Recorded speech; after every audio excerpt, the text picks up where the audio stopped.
Muito interessante que nós vivenciamos, né, nesse período, esse aprendizado, que de fato dependemos do Senhor. Muitos de nós, diante desta pandemia que enfrentamos, ficamos com medo de perder, alguns ficaram assim, de perder o sustento. Outros, logicamente, medo de perder a saúde. E como consequência disso, também o medo de perder a vida. Porque de fato, irmãos, nós precisamos do sustento e precisamos de saúde. São coisas que são necessárias ao nosso viver.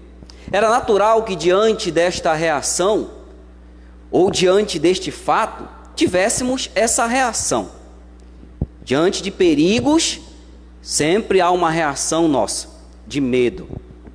Sem saúde, sem sustento, teríamos dificuldades. Mas, irmãos, sabemos que no final das contas, nós dependemos do Senhor, de Deus. Em última instância, sempre vamos perceber que é Deus quem provê o sustento e é Deus quem provê a saúde. E um exemplo muito claro disso, irmãos, somos nós aqui da Igreja Bíblia Aberta. Graças a Deus, Deus manteve o nosso sustento de todos os irmãos aqui. E graças a Deus também, Deus manteve a vida dos irmãos aqui. Nós sabemos de igrejas que perderam muitos membros, mas o Senhor manteve cada um de nós, porque nós de fato dependemos dEle. E aprender a viver assim será muito proveitoso para a nossa jornada nesta vida, que eu não posso fazer nada sem Deus, eu preciso dEle.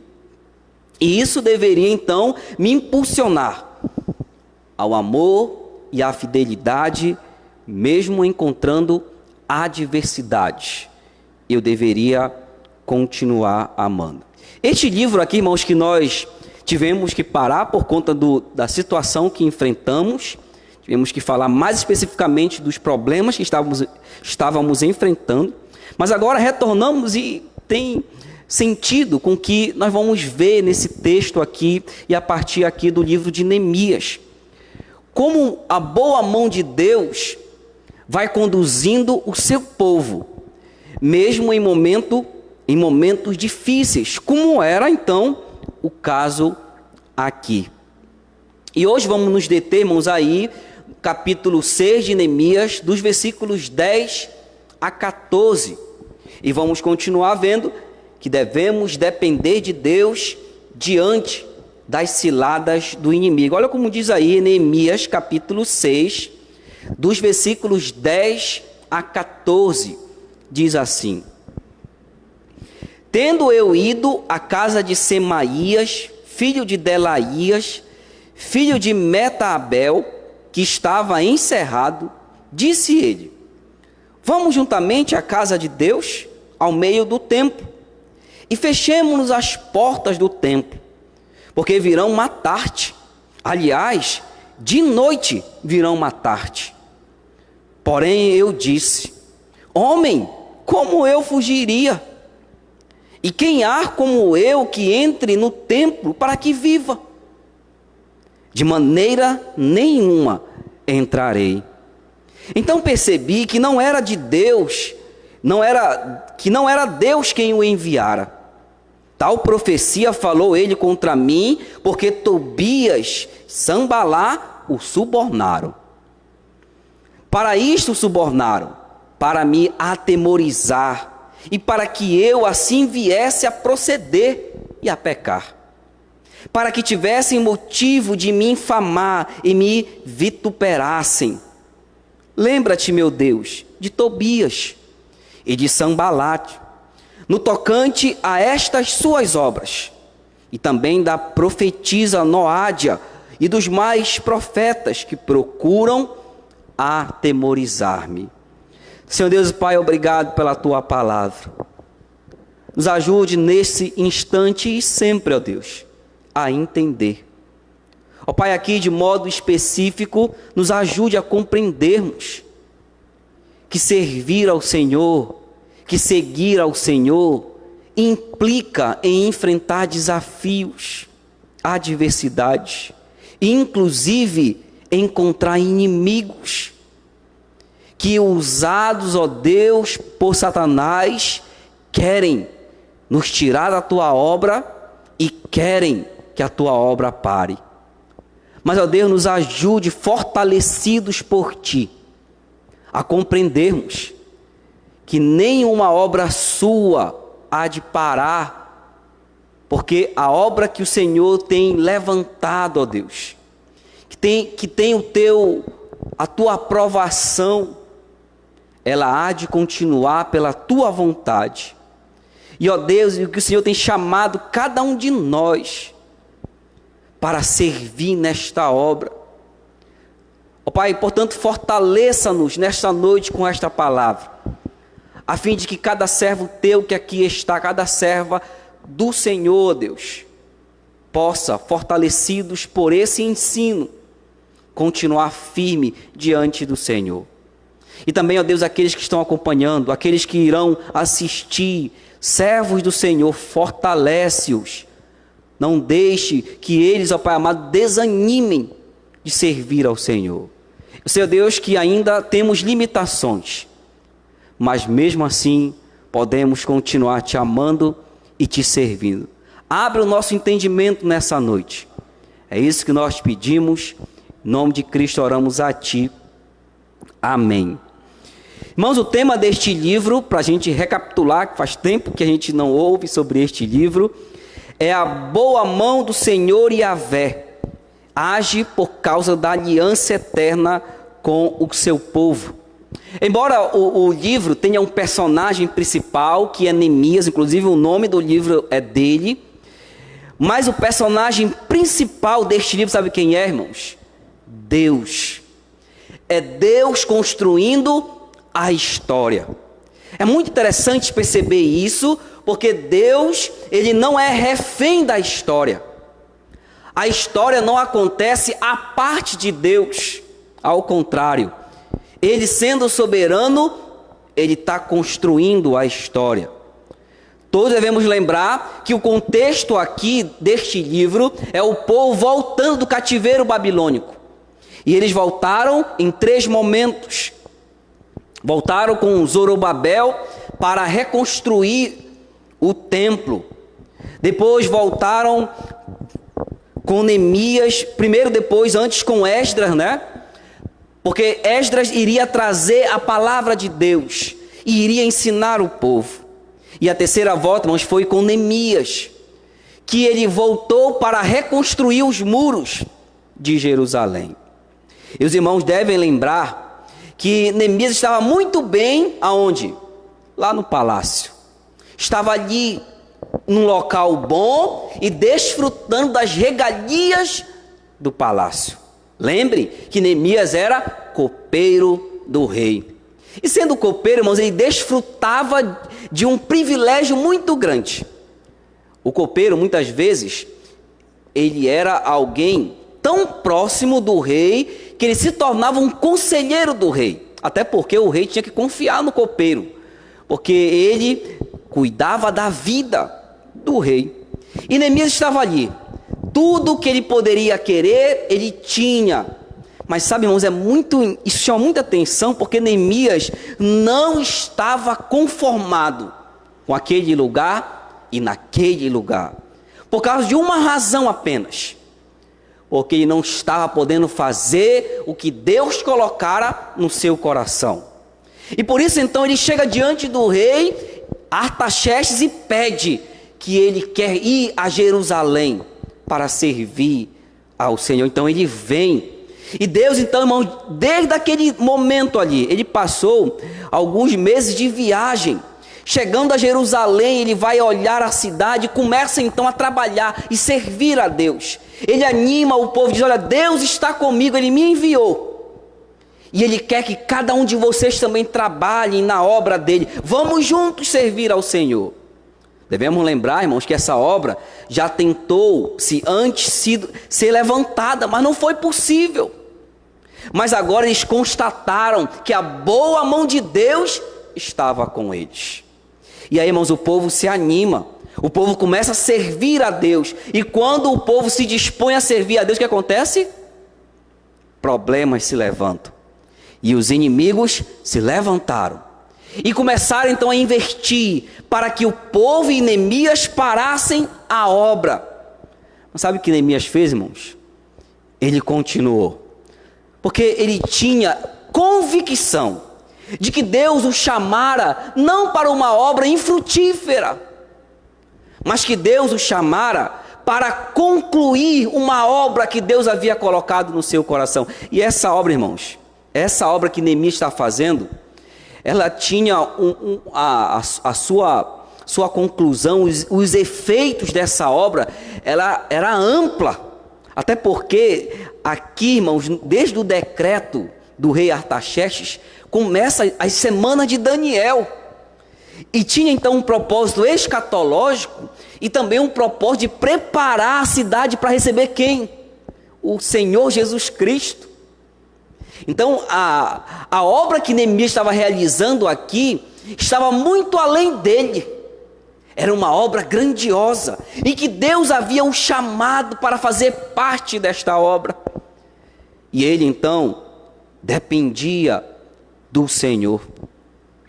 Quando Neemias chega ali, irmãos, ele recebe notícias de como estava a obra e começou a servir a Deus. E os inimigos se levantaram. Nós entramos no capítulo 6 e podemos ver que primeiro fizeram um convite para Neemias, dizendo: olha, Neemias, vamos a tal lugar e lá vamos acertar as diferenças que existem. Sabe o que Neemias diz? Como é que eu vou para esse lugar? É um lugar deserto, um lugar perigoso.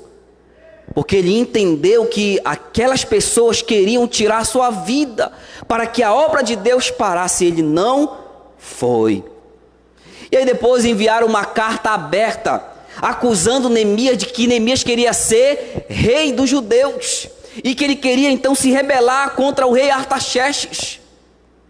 E ele diz: olha, tudo isso é mentira de vocês, é da cabeça de vocês que vocês inventam isso, porque eu estou aqui por mandado de Deus primeiramente, e ele usou o rei Artaxerxes que me enviou. Está aqui as cartas que ele enviara. Sabe, irmãos, eles não desistiram, e é o nosso texto hoje. Eles tentaram de uma outra maneira agora. Sabe como?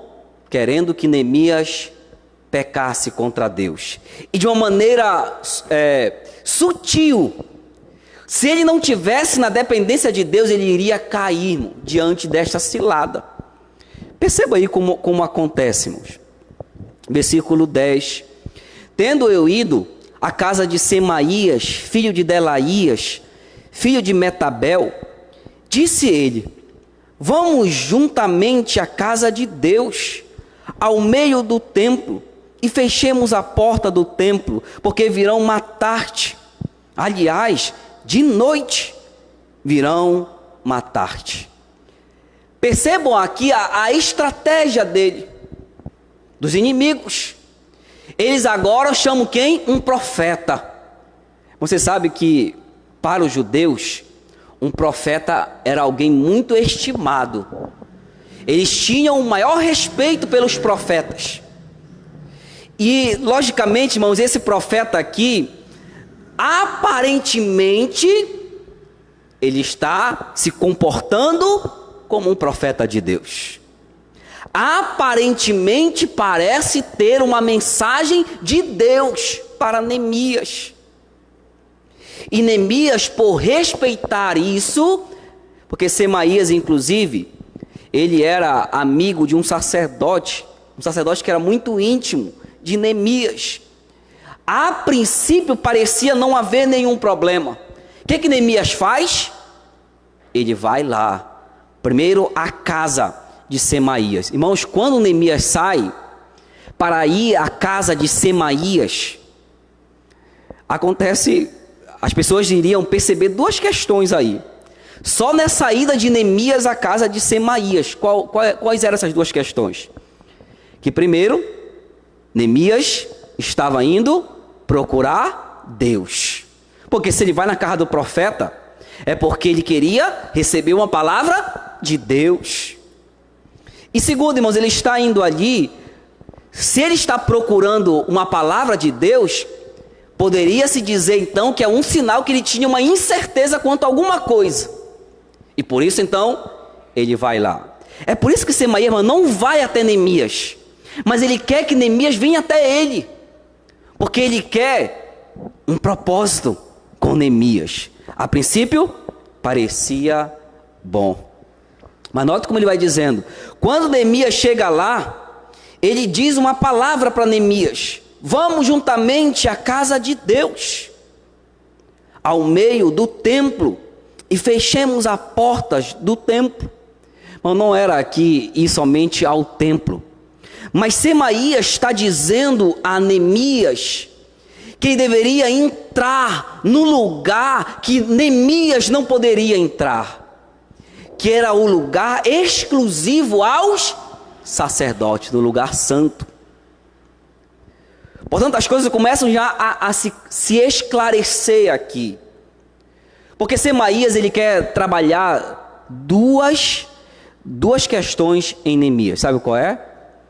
A coragem de Neemias e o temor de Neemias. Não porque ele tenha dúvida de Neemias, mas para usar isso para derrubá-lo diante do povo. Essa era a intenção. Mas, irmãos, percebam que por trás dessa palavra há uma aparente preocupação com a vida de Neemias.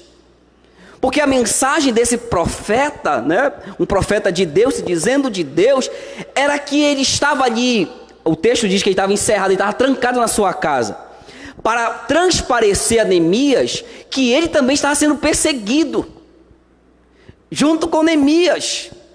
E que então ele deveria ouvir Semaías e juntos então se refugiasse no templo.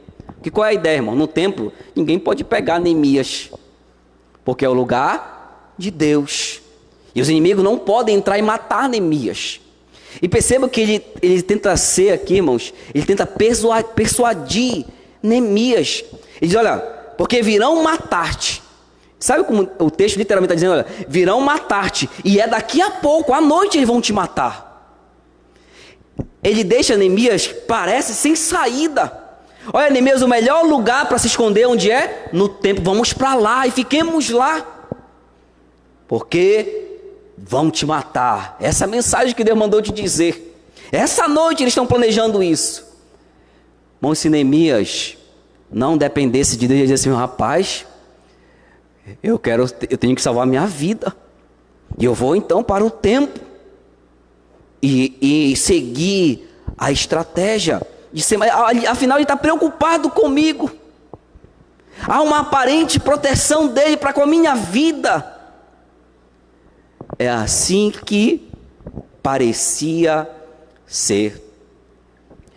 Semaías, irmãos, tem uma estratégia muito bem elaborada, muito bem pensada, para que Neemias não percebesse o perigo, porque o inimigo queria derrubar Neemias de modo sutil, e assim o inimigo faz com cada um dos seus servos. Parecia uma intenção sincera de Semaías: não, Neemias, eu estou preocupado com a tua vida, e oferece um socorro, uma mensagem de alerta,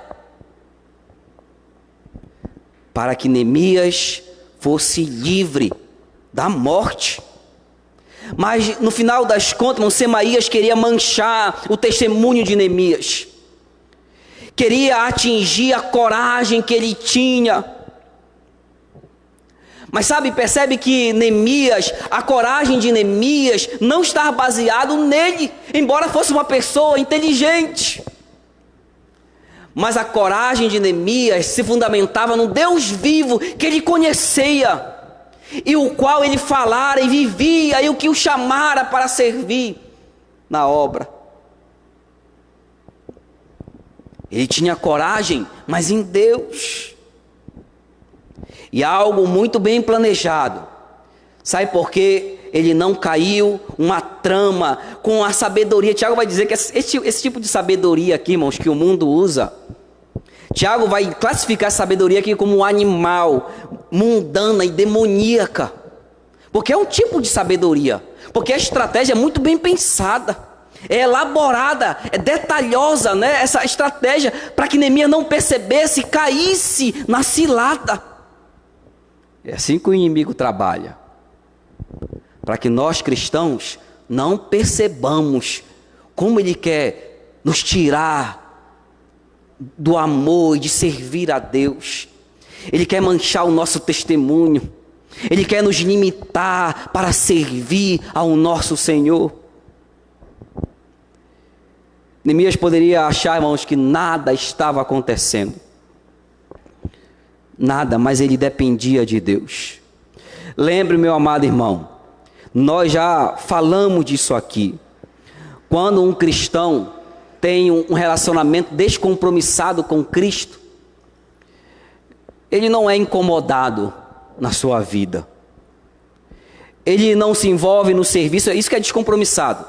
Ele não se envolve, ele não busca viver em santidade, não tem uma vida piedosa. Então Satanás olha para ele e diz assim: meu irmão, deixa ele quieto aí, ele não está incomodando. Não incomoda.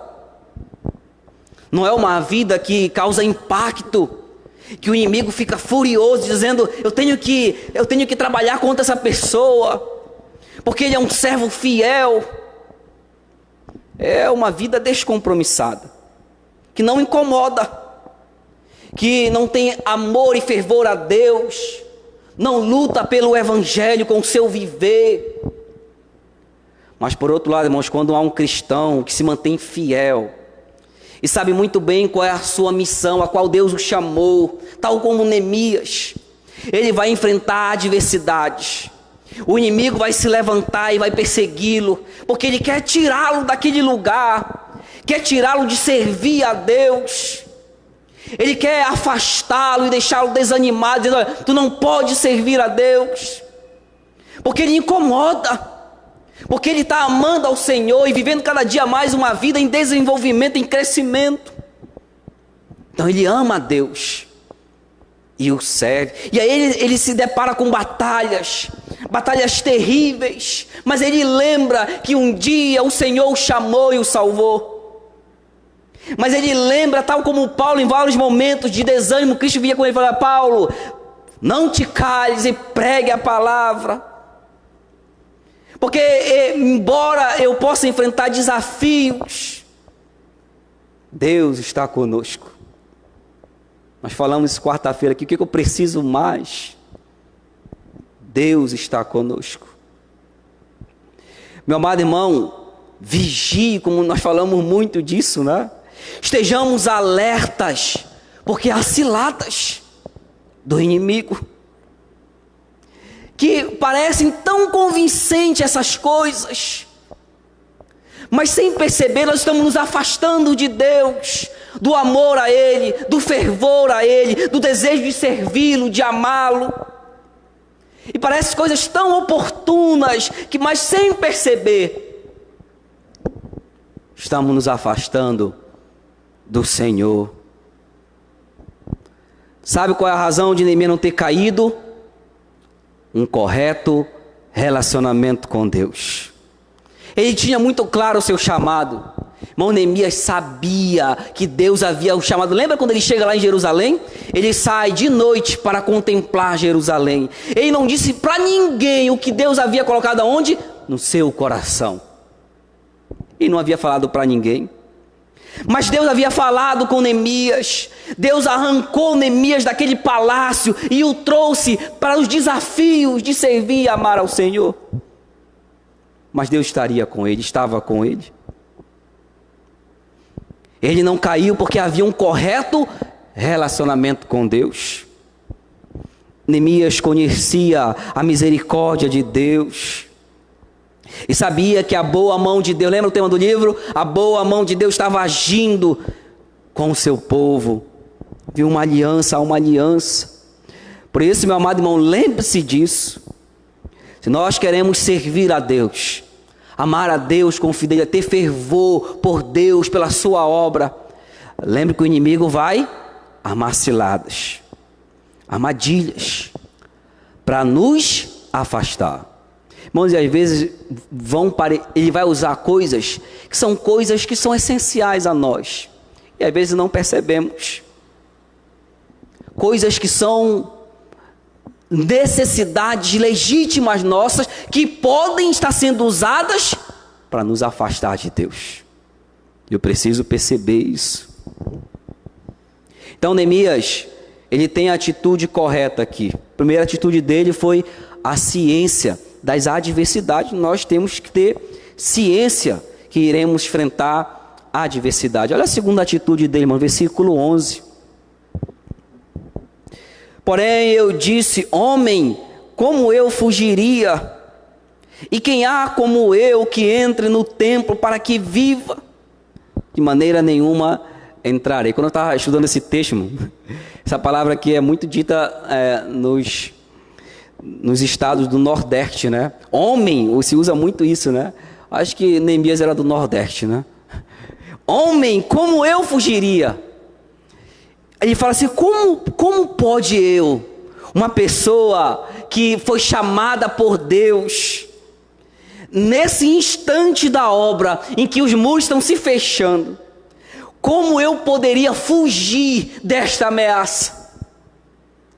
Irmão, note aqui que a coragem de Neemias não é que ele está aqui orgulhoso, não, eu sou bonzão, ninguém me mata, não é isso, não, nada disso. Não há orgulho aqui em Neemias, não é pretensão dele, mas ele diz: como é que eu posso fugir? Porque eu ouvi Deus falar comigo e me mandar para cá, e até agora Ele está comigo.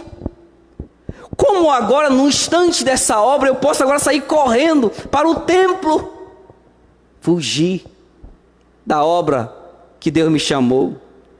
Então, note que Neemias tem convicção de que Deus estava com ele. Homem, como eu fugiria? Olha o que ele diz ainda: e quem há como eu que entre no templo para que viva? De maneira nenhuma entrarei. Irmão, Neemias confiava em Deus. Havia uma confiança depositada em Deus, porque ele sabia que a boa mão de Deus estava conduzindo o seu povo. E não eram essas ameaças que iria tirá-lo de servir ao Senhor. Como ele fugiria desses homens? Por acaso, talvez estava no pensamento de Neemias: por acaso esses homens são maiores do que Deus? Por acaso essas ameaças amedrontam Deus vivo, o Senhor Yahweh? Como ele fugiria disso? Convicção alicerçada na confiança em Deus. Mas também, irmãos, ele tinha temor a Deus. Porque olha o que ele vai dizer aí: como eu, e quem há como eu que entre no templo para que viva? Não sabe por que Neemias tinha convicção que ele não poderia entrar no templo? Porque ele conhecia a palavra de Deus. Números 18:7 vai dizer que nenhum homem poderia entrar no templo e ficar-se vivo. Nenhum homem, a não ser os sacerdotes. Neemias era governador. Ele poderia dizer assim: olha, eu sou governador, eu posso entrar no templo. Mas ele compreende muito bem que a posição dele não o faz estar acima da lei de Deus. Número 18 é lei de Deus. Ele sabia que não poderia entrar no templo. Você lembra, irmão, da história de Uzias, o rei Uzias, que tentou oferecer incenso no altar? Os sacerdotes foram lá e confrontaram o rei: tu não podes fazer isso, é lei de Deus. Ele tentou se engrandecer. Sabe o que aconteceu com ele? Lepra. No mesmo instante ele ficou leproso. E sabe como o rei Uzias morreu, irmãos? Morreu de lepra, isolado, num lugar sozinho, porque desobedeceu a palavra do Senhor. Neemias conhecia isso. Neemias sabia que ele não tinha autorização para entrar no templo. Irmão, Neemias reage aqui de modo sábio. Ele consegue perceber a trama. Primeiro que atinou contra a sua coragem e o temor que ele tinha a Deus. Como eu entraria no templo e ficaria vivo? Ele sabe que mesmo que ele fosse uma pessoa fiel, como ele era, ele não poderia entrar no templo, ele receberia consequências disso. Irmãos, provável que também a intenção dos inimigos era essa, que ele morresse ao entrar no templo, sofresse as consequências de não obedecer a palavra do Senhor. E olha aí também, irmãos, como ele reagiu de modo sábio. Primeiro, ele tinha convicção, e segundo, ele tinha discernimento. Versículo 12, então percebi que não era Deus quem o enviara.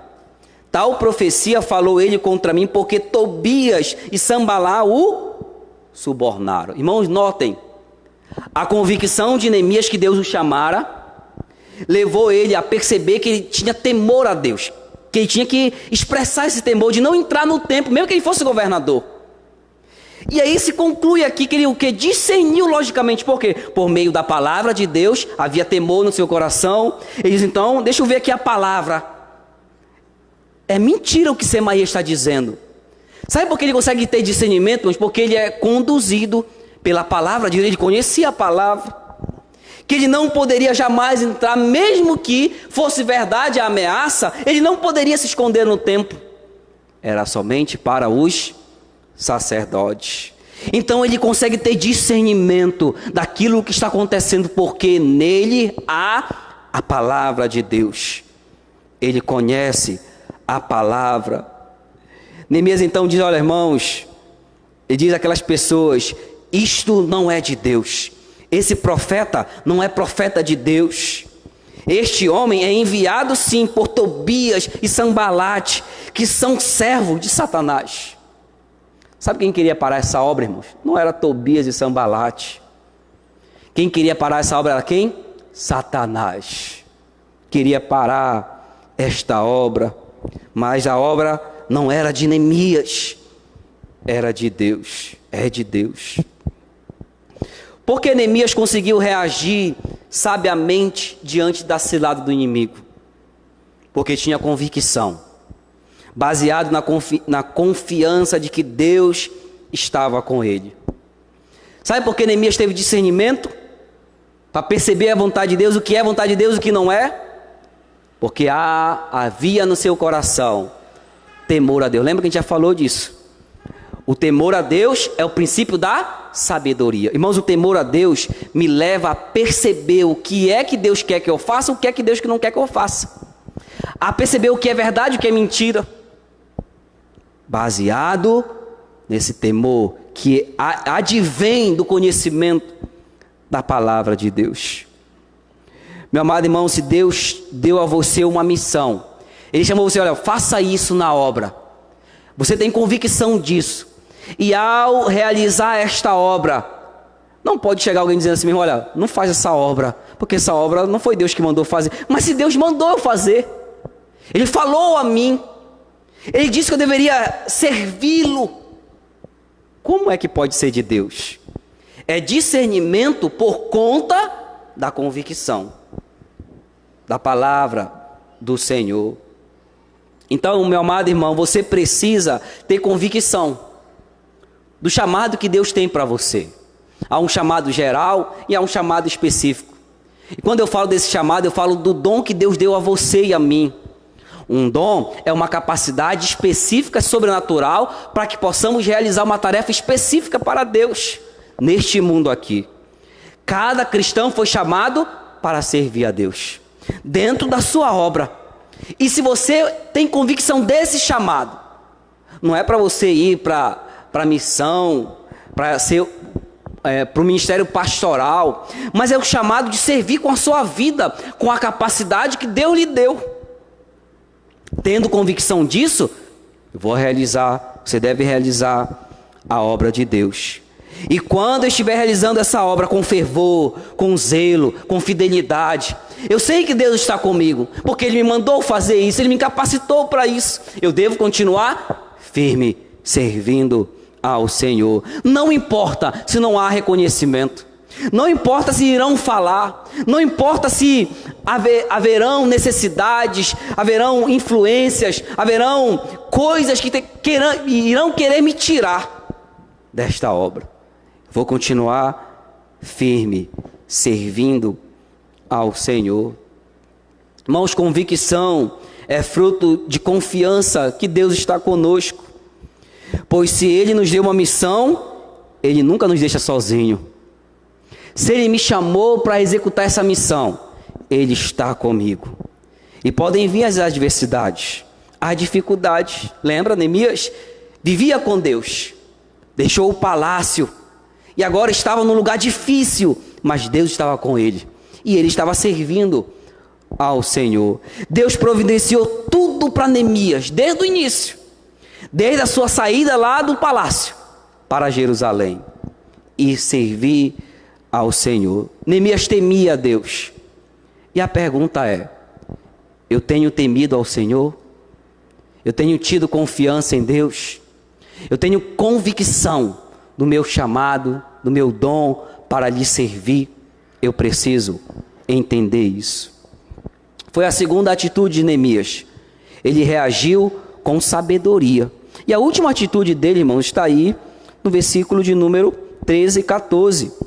Para isto subornaram, para me atemorizar, para que eu assim viesse a proceder e a pecar, para que tivessem motivo de me infamar e me vituperassem. Lembra-te, meu Deus, de Tobias e de Sambalate, no tocante a estas suas obras. Meus amados irmãos, percebam agora que a última atitude de Neemias aqui qual foi? Ele entregou a Deus aquele problema. Ele não foi brigar com Sambalate e Tobias, ele não pegou espada para lutar contra ele, entregou ao Senhor. Mas percebo aí qual era o objetivo deles. Agora ficou claro para Neemias. Para isto o subornaram, para me atemorizar. O que eles queriam fazer com Neemias? Causar medo em Neemias, fazer com que Neemias recuasse da obra de servir a Deus, e para que eu assim viesse a proceder. Qual era o objetivo deles? Que Neemias parasse, desistisse de servir a Deus, de amar a Deus, voltasse lá para o palácio e deixasse de servir a Deus, e também de pecar. Irmãos, o inimigo, ele quer que caiamos. Sabe por quê? Porque o pecado nos afasta de Deus. O pecado nos leva a perder a comunhão com Deus.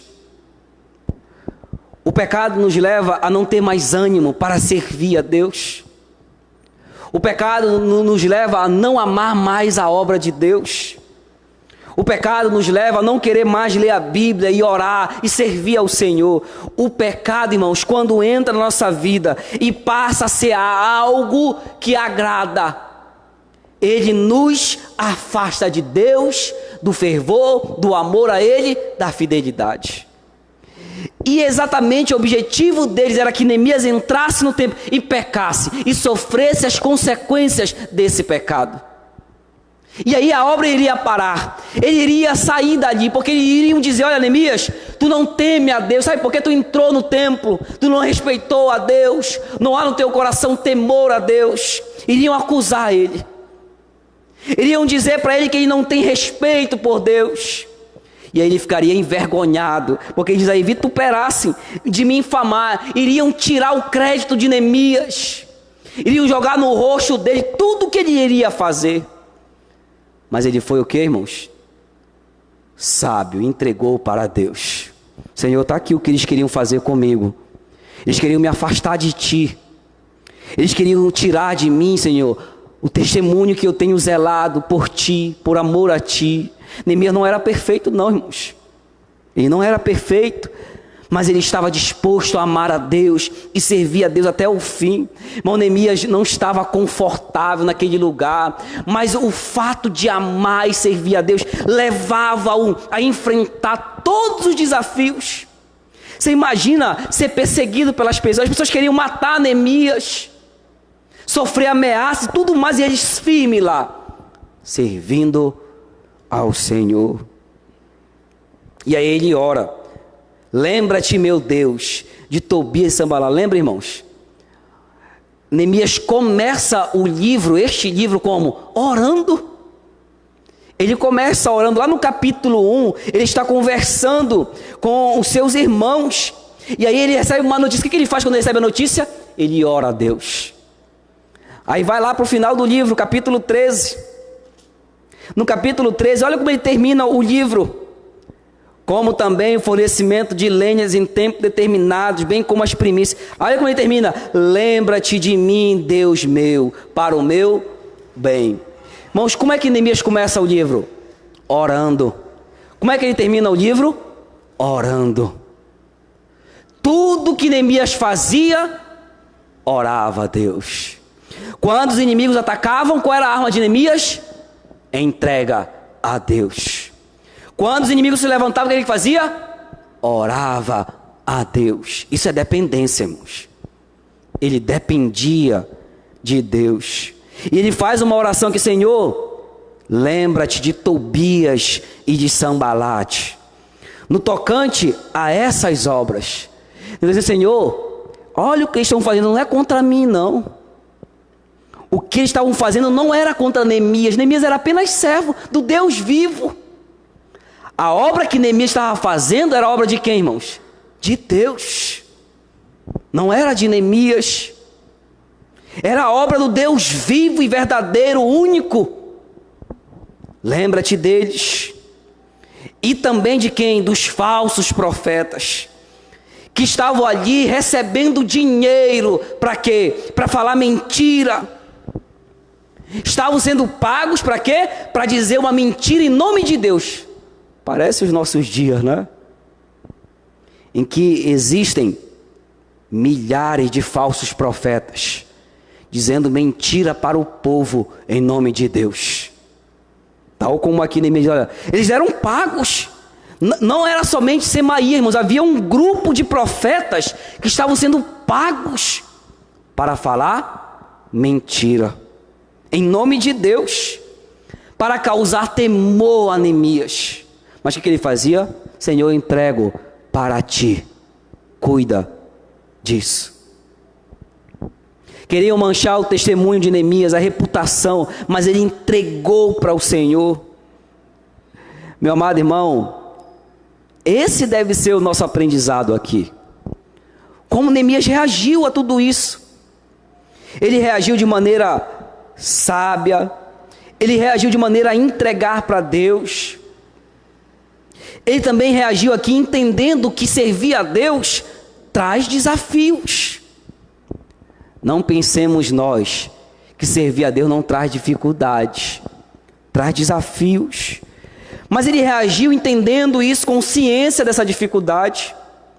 Ele reagiu de modo sábio, teve discernimento, temor a Deus. Ele reagiu entregando ao Senhor. Se você, meu amado irmão, que está nos ouvindo aqui, você que está aqui presente e tem sido fiel a Deus, tem amado a Deus, tem procurado servir. Eu sei que esse tempo que nós estamos vivendo é um tempo que nós temos muitas limitações. Mas se você tem procurado amar a Deus, continuar com a mesma piedade, lendo a palavra, orando. Porque o que pode acontecer, irmãos, que no momento do aperto, aí eu vou e procuro a Deus. Mas quando as coisas melhoram, então eu me afasto de Deus. Deus não quer que façamos, Deus quer constância. Que eu continue a depender, isso é dependência, de depender dEle sempre. Seja no momento de bonança, seja no momento de desafios. E é isso que Neemias ensina aqui. Que eu vou reagir entendendo que há momentos de turbulência na nossa caminhada. Mas eu vou continuar sendo sábio, tendo temor a Deus, confiar em Deus, temer a Ele. e continuar orando, continuar entendendo a sua palavra, porque isso traz discernimento, me leva a perceber qual é a vontade de Deus, qual não é. Eu e você precisamos depender de Deus. Devemos depender de Deus diante das ciladas do inimigo. O crente, o cristão precisa depender de Deus. E vimos aí várias armadilhas no capítulo 6, que o inimigo traça para nos afastar de Deus e da sua obra.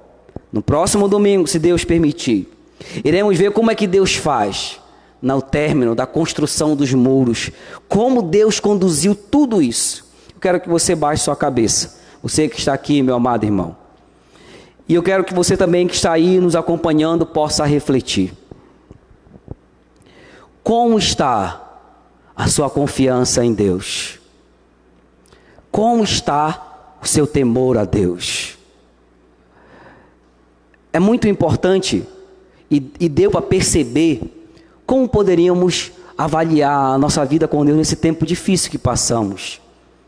Foram mais de 3 meses no isolamento social, limitados com muitas coisas. Mas como foi que você viveu esse tempo?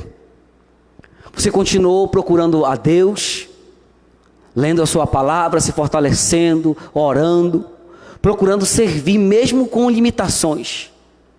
Você procurou fazer isso? Isso é um sinal, é uma resposta que eu posso ter, você pode ter, de como está o meu temor a Deus, a minha confiança em Deus, o meu zelo e fervor pelo Senhor. Lembre que o inimigo está traçando ciladas para derrubar você, para lhe afastar de Deus, para me afastar de Deus. Ele quer isso. Ele quer que você seja um cristão que não incomode, que fique lá no seu cantinho, que não se disponha, que não cause impacto com o seu viver, na sua família, no seu trabalho, aonde você estiver. Ele quer que você seja só mais um no meio da multidão. Mas se você se levantar, eu quero ser uma testemunha viva do Senhor, no meu trabalho, onde quer que eu esteja, de maneira que as pessoas possam ver em mim a diferença de ser um cristão fiel, fervoroso, que ame a Deus e que o sirva, que lute pelo Evangelho. Você pode, meu amado irmão, refletir sobre isso, você que está aqui. Será que eu fui um crente assim, tal como Neemias, percebendo as ciladas do inimigo, as armadilhas que querem me afastar de Deus? Às vezes, como falamos aqui, podem ser coisas sutis que querem nos afastar de Deus, que até parecem coisas proveitosas, coisas que são necessidades legítimas nossas, mas que nos afastam de Deus, de lhe servir, de lhe amar, de cuidar da sua obra. Pense nisso, meu amado, e você que está nos acompanhando também, pense nisso. Vamos orar ao Senhor. Grandioso e eterno Pai, muito obrigado, ó Deus, por esse tempo que nós podemos aqui, ó Deus, podemos ouvir a Tua palavra. Ó Pai, as ciladas do inimigo, nós temos 3 inimigos: o mundo, Satanás e a nossa natureza pecaminosa. E Tiago vai dizer que em nós, ó Deus, há uma cobiça, que usa armadilhas, ó Deus, e nos afasta do Senhor. Desejos, ó Deus, por coisas, às vezes nem são coisas pecaminosas em si, mas que vão tirar o nosso tempo de Ti, o tempo de ler a Tua palavra, o tempo de orar, de Te buscar, o tempo de estar ali, ó Deus, alinhado contigo a cada dia. Nos ajude a perceber isso, ó Deus, a ter discernimento, a ter temor a Ti, ó Pai, advindo por meio do conhecimento da Tua palavra, como Neemias teve aqui. Nos ajude, Senhor, a perceber isso, para que não venhamos a ser, ó Deus, um sal que se tornou insípido, que perdeu a força do testemunho, porque, ó Deus, não percebeu as armadilhas do inimigo. Nos ajude, ó Pai, a olharmos o exemplo de Neemias aqui, que viveu dependente de Ti, que possamos viver, ó Pai. Quando acordar, orar e entregar aquele dia. Pedir o Teu auxílio, a Tua graça. Quando terminar o dia, agradecer pelo Teu auxílio e graça. E durante todo o dia, ser luz e uma testemunha fiel. Nos ajude, ó Pai, ajude cada irmão aqui, abençoe. O Senhor sabe dos desafios que cada irmão enfrentou, ó Deus. Obrigado pela vida de cada um. Obrigado, Deus, pelo sustento, pela saúde de cada um. Continue abençoando a cada um de nós aqui. Os nossos irmãos estão nos acompanhando. Onde quer que estejam, os amigos, ó Deus, abençoe a vida de cada um. É isso que nós pedimos. Em nome de Cristo oramos a Ti. Amém.